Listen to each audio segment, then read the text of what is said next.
முன்னாள் பிரதமர் நஜீப் ரசாக்கின் வீட்டுக்காவல் முயற்சி தோல்வியடைந்தது குறித்து டிஏபி நாடாளுமன்ற உறுப்பினர் இஓபியின் கூறிய கருத்துக்கு அவர் மன்னிப்பு கேட்கதை மறுத்ததை அடுத்து பூச்சோங் அம்னோ பிரிவு பக்கத்தன் ஹரப்பான் உடனான அனைத்து உறவுகளையும் துண்டிக்க முடிவு செய்துள்ளது. கிறிஸ்துமஸ் தினத்தன்று மாலை 4 மணிக்கு முடிவடையும் 24 மணி நேர கால அவகாசத்தை பூச்சோங் எம்பி இயோவுக்கு அம்னோ பிரிவு வழங்கியிருந்தது. பூச்சோங் நாடாளுமன்ற தொகுதியிலும் ஸ்ரீ செர்டாங் மற்றும் ஸ்ரீ கம்பாங்கான் சட்டமன்ற தொகுதிகளிலும் அம்னோ மற்றும் பக்கத்தன் ஹரப்பான் இடையே மேலும் அரசியல் ஒத்துழைப்பு இல்லை என்றும் அதன் செயலாளர் யூசுப் யாசின் கூறினார். இந்த முடிவை தொடர்ந்து பூச்சோங் அம்னோ நாடாளுமன்றம் மற்றும் சட்டமன்றங்களில் சுயாதீனமாக செயல்படும் என்று தெரிவித்துள்ளது. எந்த ஒரு இடைத்தேர்தலிலும் அல்லது பொது தேர்தலிலும் எந்த ஒரு பூச்சோங் பக்காத்தான் ஹரப்பான் வேட்பாளருக்கும் ஆதரவு நிபந்தனைக்கு உட்பட்டது அல்லது வழங்கப்படாமல் போகலாம் என்று அவர் ஒரு அறிக்கையில் தெரிவித்துள்ளார். அம்னோ பிரிவு இனி கூட்டங்களை நடத்தாது என்றும் அரசியல் நடவடிக்கைகள், சமூக திட்டங்கள் அல்லது கூட்டு பிரச்சாரங்களை ஒருங்கிணைக்காது என்றும் அவர் கூறினார். மேலும் பூச்சோங் பக்காத்தான் ஹரப்பானுடன் தேர்தல் யுத்திகள், திட்டமிடல் அல்லது செயல்பாடுகளில் ஒத்துழைக்காது என்றும் யூசுப் கூறினார். இந்தோனேசியாவின் தெற்கு சுமத்ராவில் இன்று காலை 8:22 மணி அளவில் 5.0 ரிக்டர் அளவிலான நிலநடுக்கம் ஏற்பட்டது. இந்த நிலநடுக்கம் 5.6 டிகிரி தெற்கிலும் 102.2 டிகிரி கிழக்கிலும் 70 கிலோமீட்டர் ஆழத்திலும் மையம் கொண்டிருந்ததாக மலேசிய வானிலை ஆய்வு மையமான மெட் மலேசியா ஒரு அறிக்கையில் தெரிவித்துள்ளது. இந்தோனேசியாவின் பெங்குலுவில் இருந்து தெற்கே சுமார் 199 கிலோமீட்டர் தொலைவில் இந்த நிலநடுக்கம் மையம் கொண்டிருந்தது. இருப்பினும் மலேசியாவிற்கு சுனாமி அச்சுறுத்தல் எதுவும் இல்லை என்று குறிப்பிடப்பட்டுள்ளது. முன்னாள் பிரதமர் டதஸ்ரீ நஜீப் ரசாக் மீது 1MDB தொடர்பான 2.3 பில்லியன் ரிங்கிட் ஊழல் வழக்கில் வழங்கப்பட்ட தண்டனை முழுமையான நிறுவன மற்றும் தேர்தல் சீர்திருத்தங்கள் மேற்கொள்ளப்படாவிட்டால் அர்த்தமற்றதாகிவிடும் என்று பெர்சே எச்சரித்துள்ளது. நீதித்துறையினர் மலேசிய லஞ்ச ஊழல் தடுப்பு ஆணையம் மற்றும் தேர்தல் ஆணையத்தின் உறுப்பினர்களை நியமிக்கும் அதிகாரங்களில் உடனடி சீர்திருத்தம் அவசியம் என்று பெர்சே தெரிவித்துள்ளது. இந்த நியமனங்கள் பிரதமரின் தாக்கத்திலிருந்து முழுமையாக விடுபட்டதாக இருக்க வேண்டும் என்றும் வலியுறுத்தியுள்ளது. மடானி அரசாங்கம் உடனடியாக நடவடிக்கை எடுக்காவிட்டால் நாட்டில் புதிய களவாணி ஆட்சியாளர்கள் உருவாவதை தடுக்க முடியாது என்றும் பெர்சே எச்சரித்துள்ளது. மேலும் சட்டத்துறை தலைவர் மற்றும் பொது வழக்கறிஞர் பதவிகளை பிரிக்க வேண்டும் என்றும் அரசியல் நோக்கங்களுக்காக எதிர்க்கட்சியினருக்கு எதிரான வழக்குகள் தொடரப்படுவதை தடுக்க இது அவசியம் என்றும் அந்த அமைப்பு தெரிவித்துள்ளது. நீதி நிலைநாட்டப்பட இந்த நிறுவனங்கள் அனைத்தும் சுயாதீனமாக செயல்பட வேண்டும் என்றும் பெர்சே வலியுறுத்தியது.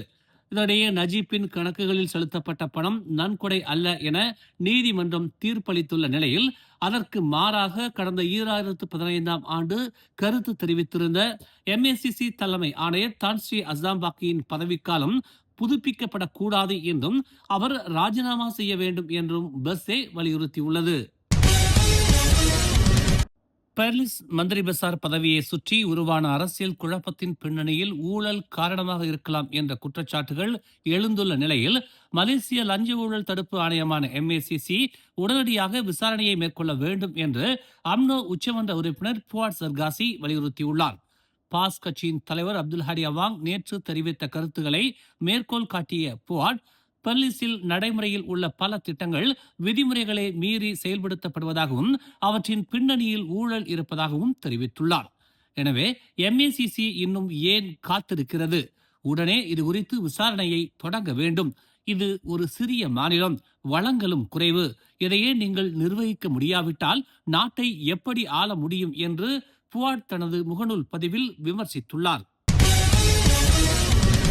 மலேசிய வானிலை ஆய்வு மையமான மெட் மலேசியா பஹாங் மற்றும் ஜொஹூர் மாநிலங்களில் தொடர்ச்சியான கடும் கனமழை பெய்யக்கூடும் என்று எச்சரிக்கை விடுத்துள்ளது. இந்த எச்சரிக்கை டிசம்பர் 29ஆம் தேதி திங்கட்கிழமை வரை நீடிக்கும் என்று தெரிவிக்கப்பட்டுள்ளது. பஹாங் மாநிலத்தில் குவாந்தான், பக்கான், ரோம்பின் ஆகிய பகுதிகள் பாதிக்கப்படலாம். ஜொஹூர் மாநிலத்தில் மெர்சிங் பகுதியில் கடும் கனமழை பெய்யும் என்று எதிர்பார்க்கப்படுகிறது. மக்கள் அனைவரும் எச்சரிக்கையுடன் இருக்கவும், வெள்ளம் ஏற்படக்கூடிய தாழ்வான பகுதிகளை தவிர்க்கவும் அதிகாரிகள் அறிவுறுத்தியுள்ளனர். சிபுவில் உள்ள சுங்கத்துறை ஒரு வீட்டில் நடத்திய சோதனையின் போது 7,31,000 ரிங்கிட்டுக்கும் அதிகமான மதிப்புள்ள கடத்தல் சிகரெட்டுகள் மற்றும் அறிவிக்கப்படாத மதுபானங்களை பறிமுதல் செய்தது. லோரோங் உலு சுங்கைமேரா 46 ஜே என்ற முகவரியில் உள்ள சம்பந்தப்பட்ட வீட்டில் டிசம்பர் 17ஆம் தேதி மாலை 4:25 மணியளவில் இச்சோதனை மேற்கொள்ளப்பட்டதாக மாநில சுங்கத்துறை இயக்குநர் டாக்டர் நூரிசான் யாயா தெரிவித்தார். அறிவிக்கப்படாததாக சந்தேகிக்கப்படும் 3.43 மில்லியன் சிகரெட்டுகள் மற்றும் 70,518 லிட்டர் பல்வேறு பிராண்டுகளின் மதுபானங்கள் பறிமுதல் செய்யப்பட்டதாக அவர் இன்று ஒரு ஊடக அறிக்கையில் தெரிவித்தார். சுங்க உத்தரவு 2023 கீழ் தடை செய்யப்பட்ட பொருட்கள் என நம்பப்படும் அனைத்து பொருட்களும் பறிமுதல் செய்யப்பட்டதாக நோரிசான் கூறினார். பறிமுதல் செய்யப்பட்டதன் மொத்த மதிப்பு 7,31,809.44 ரிங்கிட் என மதிப்பிடப்பட்டுள்ளது. இதுகுறித்து விசாரணைகள் தொடர்ந்து நடைபெற்று வருவதாக அவர் கூறினார். ஜொகூர் செனாய் டேசாரு விரைவு சாலையில் 45.6வது கிலோமீட்டரில் இன்று அதிகாலை நடந்த 3 வாகனங்கள் சம்பந்தப்பட்ட விபத்தில் 2 இளைஞர்கள் உயிரிழந்தனர். மேலும் 4 காயமடைந்த நிலையில் 14 வயது சிறுமி மயக்க நிலையில் மீட்கப்பட்டார். காலை 5:37 மணிக்கு விபத்து குறித்து அவசர அழைப்பு வந்ததை தொடர்ந்து 8 பேரை கொண்ட மீட்புக் குழு சம்பவ இடத்திற்கு அனுப்பப்பட்டதாக பாசிர்கூடாங் தீயணைப்பு மற்றும் மீட்பு நிலையத்தின் செயல்பாட்டு தளபதி நசருடின் யூசுப் கூறினார். காலை 5:58 மணிக்கு சம்பவ இடத்தை அடைந்த மீட்புக் குழு விபத்தில் சிக்கியவர்களை மீட்கும் பணியில் ஈடுபட்டது. வாகனங்களில் சிக்கியிருந்த 21 மற்றும் 19 வயதுடைய 2 இளைஞர்கள் சம்பவ இடத்திலேயே உயிரிழந்ததாக சுகாதார அமைச்சின் மருத்துவ பணியாளர்கள் உறுதி செய்தனர். மற்ற 5 பேரில் 4 பெரியவர்கள் காயங்களுடன் மீட்கப்பட்டனர். 14 வயது ஒரு சிறுமி மீட்கப்படும் போது மயக்க நிலையில் இருந்ததாக தெரிவிக்கப்பட்டுள்ளது. காயமடைந்த அனைவரும் மேலதிக சிகிச்சைக்காக மருத்துவமனைக்கு அனுப்பப்பட்டனர். மீட்பு நடவடிக்கைகள் காலை சுமார் 7:30 மணி அளவில் முழுமையாக நிறைவடைந்தன. விபத்துக்கான காரணம் குறித்து போலீசார் விசாரணை மேற்கொண்டு வருகின்றனர். பகாங் ஜொகூர் எல்லையில் உள்ள எண்டாவ் பாலத்தில் நேற்று இரவு ஒரு ட்ரெய்லர் லாரியுடன் பேருந்து மோதியதில் பேருந்தில் இருந்த 30 பயணிகள் அதிர்ஷ்டவசமாக தப்பினர். ஜொகூர் பார்விலிருந்து கிளந்தான் நோக்கி பேருந்து சென்று கொண்டிருந்த போது இரவு 11:20 மணிக்கு இந்த விபத்து நிகழ்ந்ததாக ரொம்பின் மாவட்ட காவல்துறை தலைவர் ஷெரீப் ஷாய் ஷெரீப் மோண்டோய் தெரிவித்தார்.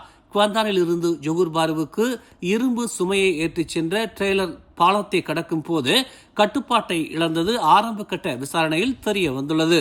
ட்ரெய்லர் வலது பாதையில் திரும்பி எதிரே வந்த பேருந்து மீது மோதியது என்று அவர் ஒரு அறிக்கையில் தெரிவித்தார்.